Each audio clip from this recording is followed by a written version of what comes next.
Welcome to this knees over toes exercise commentary video. My name is Josh. I am the one who will be commentating and exercising in the video that we're about to watch.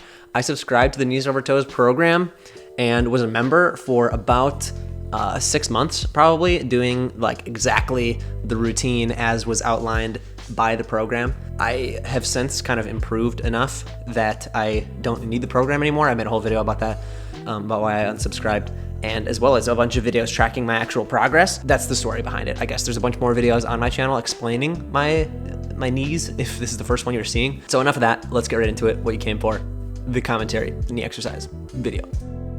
All right, so the first thing I'm doing in the warm-up here is the Tibialis Raise. Now, this is just to pump up the tibialis, which is the muscle on the front of your shin. Important muscle in like decelerating in any like knee over toe movement, as you probably know if you have heard or seen or followed Knees Over Toes guy Ben Patrick on Instagram or YouTube or whatever.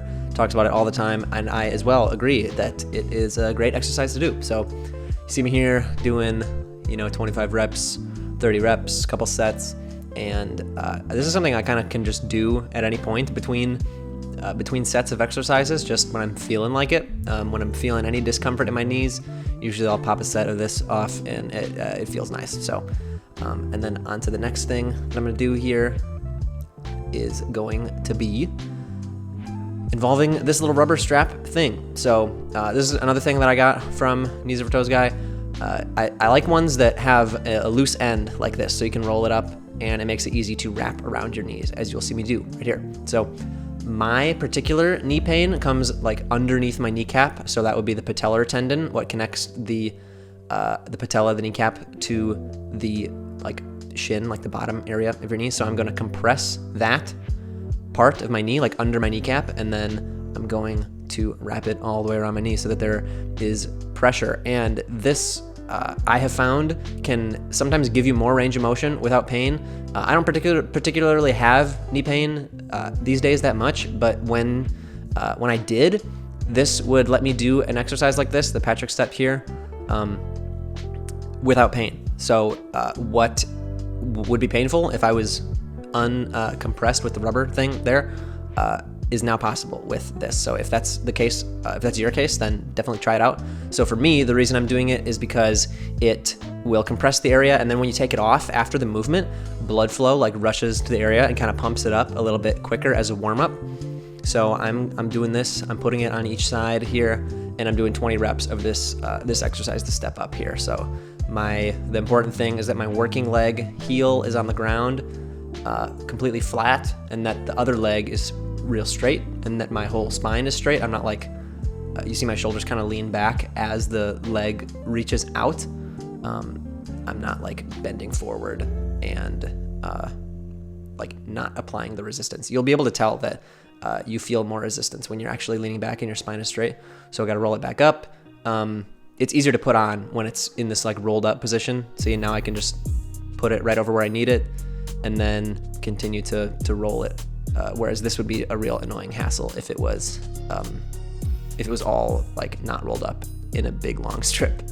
So this whole exercise day here that I'm commentating over is just kind of an easy Sunday workout. It's not really like a heavy leg day with squatting or kettlebell swings or RDLs or heavy glute thrusters and stuff like you've seen me do on the channel in the past.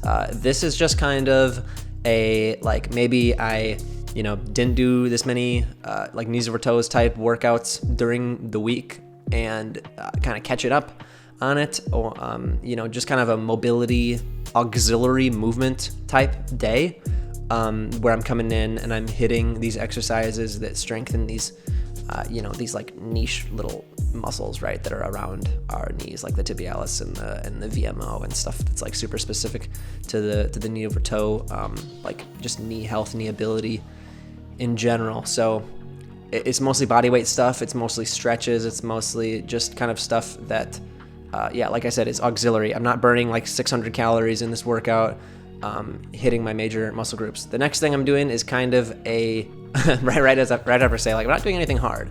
So what I'm doing here is going to be a backwards sled pull, backwards walk. And there we go. We're hitting in the parking lot in the sunshine, good old Milwaukee, Wisconsin.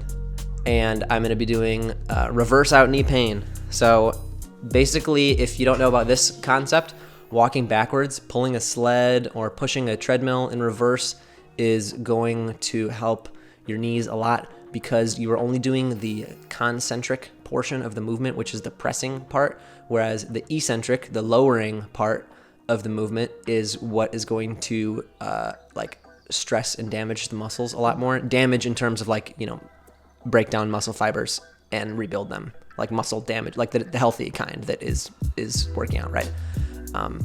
That is avoided in this type of exercise because you're only doing the pressing, and that doesn't damage it as much. So that's why you do it. And then, you get the benefits of blood flow to the area and all that stuff. So it's hot out here. We're shedding a layer. And now this next thing is, I believe, called Jefferson Curl. And that is where, get the hat out of the way. Basically, it's a hamstring stretch that also kind of strengthens the lower back as you kind of let your body hang. And then you roll up one vertebrae at a time. You roll down one vertebrae at a time, and I find that the wedges on the feet are helpful because it lets the hamstrings stretch a bit more. Pop it into a little hyperspeed action because I do, about between 5 and 10 reps of this, and I'll do a few sets. You'll see here. Just change up the angle, do another set, and I found stuff like yoga is helpful for exercises like this where your breath is kind of important. You breathe in at the top and exhale on your way down and kind of cue the relaxation of the movement with your exhale. So take a big deep breath and then exhale on the way down, and it'll help your muscles relax. Exhaling is just kind of like a subconscious way to relax into a stretch or into a movement that maybe is somewhere that you find tightness. If you kind of breathe into it and exhale, it cues your body to relax and ease the muscles up. And this one in particular I find helpful as a warm-up, just like for the hamstrings and for the posterior chain, which are just all the muscles on the back of your body, like the glutes, the lower back, the upper back even. And it's just a good mobility exercise too. Like you should be able to straighten your legs and go down and touch your toes or touch the floor or whatever, I think, just as a general mobility in life thing to have. And now continuing just the kind of easy work, we got our body weight, knee over toe lunges, ATG, split squat, they call it, I think. And this is, I'm just going to do, I think, 5 sets of 5 here, or maybe 3 sets of 5 per leg. Maybe it's 10. We'll see. We'll see. I don't know. We're watching me do it at the same time. I'm watching you do it at the same time as you are watching me do. Okay, whatever. So the thing here is that I'm getting a hip flexor stretch on the more straightened leg. I've seen it both ways, that like your knee bend is, I've seen people say it's bad. I've seen people say it's good. I think it's fine. At least the coaches, when I was a part of the app, the coach form said it was fine. Form coach said it was fine. The main thing is that my hamstring of my bent knee is covering my entire calf. So the knee is going over my toe, as you can see, and then the heel is almost like all the way to my butt. So I'm getting my upper leg covering over my lower leg. And that's pretty much the point of the exercise, because when you're putting the pressure forward like that, that is stressing the quad, like the front of the quad, the VMO, the muscles that are being strengthened in particular by this. And it's also strengthening the ankle mobility of it's my right ankle at this point, because as you can see, like my heel's coming up, my shin is getting closer to the top of my foot. And that's another thing I'm thinking about too, is like flexing my toes upward towards my shin, towards my knee, like almost doing the same kind of like feeling you would feel in the tibialis curl, like pointing your toe up as I'm lunging over my foot, like with my knee, right? So and in regards to like the straight back leg or the bent back leg, I think if you're feeling a stretch in your hip flexor, which is that this exercise will give you that, then that's what you're looking for. Getting a straight leg is just like a further point in the journey of hip flexor stretchability that you are embarking on with an exercise like this, right? And then another thing I'm noticing is stability in the front knee. You don't want it to be caving in or leaning out. And then here we go. We're grabbing the wedges or the slant board, you've heard it called. And now I'm just going to add some resistance by holding some weights with these step ups. And also the angled board too, as opposed to the body weight one you saw me doing earlier, is going to assist with not assist, actually, it's going to make it harder, which is the point. It's going to put more pressure on the front of the knee there, which obviously the resistance will put the more pressure as well. And I'm thinking about the same things as I was going over with the body weight one.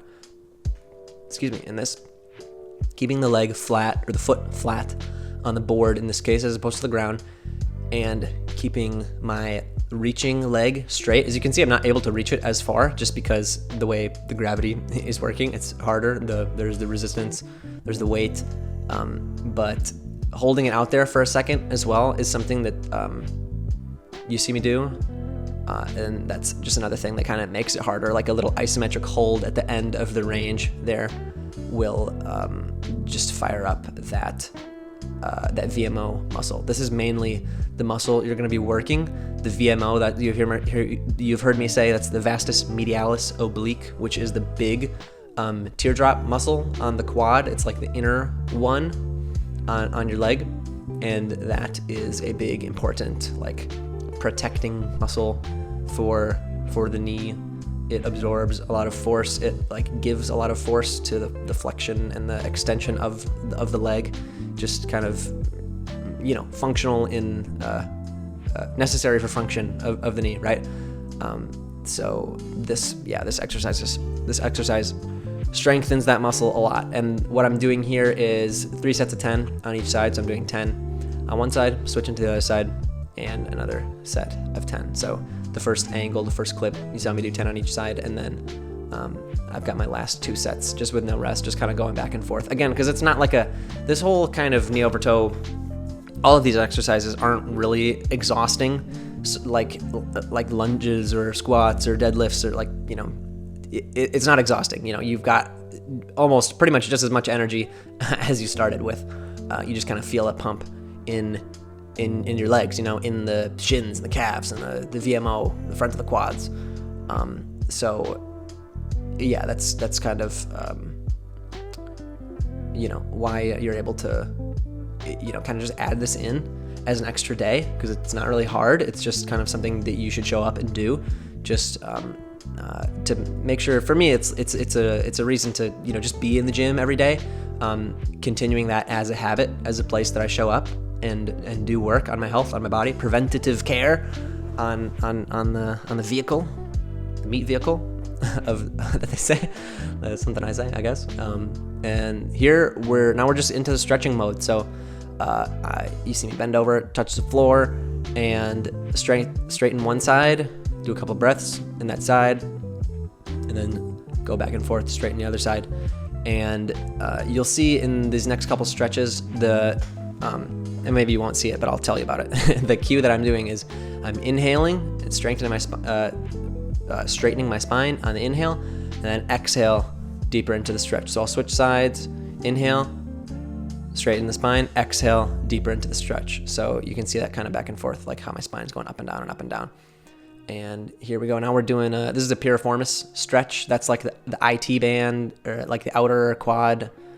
All of those are words that are somewhat that area. I don't know exactly what's what, but like the side of your quad is important to stretch out. And you can see me with the 90 degrees on each leg here, and that's I found, you have the Pigeon Stretch, which is another way to do this. I like to do it this way, where I just pop each leg into a 90-degree angle, lean over one side. See that with the legs there, 90 degrees on that side, and then pop it right over to the other side and just alternate back and forth and back and forth and back and forth and do the same thing. So I'm bending over that leg, inhaling, straighten the spine a bit, and then exhale and let my body weight fall over deeper into the stretch for a couple counts there. And then I'll switch back, do it on the other side, straighten up the hat. And I find framing my shin and my foot with both my hands is the range of motion that works best for me in this exercise. Or stretch, and this is just kind of a little stretching routine after that work. The front of the quads, the calves, the tibialis are all pumped up after this. And yeah, it wasn't, you know, you're not going to get a full body workout like that's burning a bunch of calories and shredding fat and stuff by doing this. But yeah, like I said, it's just, you know, an extra thing to do to keep you in the gym. And then here we go. This one is tough, dude. I see people like the ATG or the knees over toes guy, when he does this one, like puts his face and shoulders like straight to the ground. And as you can see, this is as far as I can get in this one. Sometimes having like a kettlebell or something or a dumbbell in front of you that you can pull yourself towards is helpful. Oh, and the freaking I got a cramp. Has this ever happened to you? One of my abs, like one of the packs of the 6-pack cramped up and flexed really, really hard. So I'm gonna be conscious of that going forward, to see, make sure that doesn't happen. I've heard hydration is an important thing for cramps as well, and like pickle juice, mustard. I forget what's in that stuff that like helps the muscle cells not cramp, but we got to drink some pickle juice before I bend over like that in the next stretch. But yeah, dude, this is another thing where I'm just trying to lengthen my spine, and straighten up on an inhale, and then exhale deeper into the stretch. See if I can get a little more range of motion in that. Stretch out my glutes and hamstrings and groin with that stretch, and then, yep, just finishing it with a more legs in front hamstring type stretch. There goes Brunner pulling sled behind me, and yeah, that's about it, guys. Thank you for watching. That was the Easy Sunday routine. Again, not super exhausting or anything, just kind of a bunch of stuff that I missed over the week, or maybe wanted to get a little bit more caught up on in terms of stretching, knee over toe exercises, and stuff like that. So if you have any questions about the Knees Over Toes program, about like my exercise habits in general, please leave them in the comments. I'll respond to everything that's like friendly and nice and productive, as we know. And yeah, appreciate you watching. Appreciate you checking out the channel. There's a bunch more exercise and Knees Over Toes related stuff. If this is the first video of mine you're seeing, appreciate you watching, and I will see you next time. Goodbye.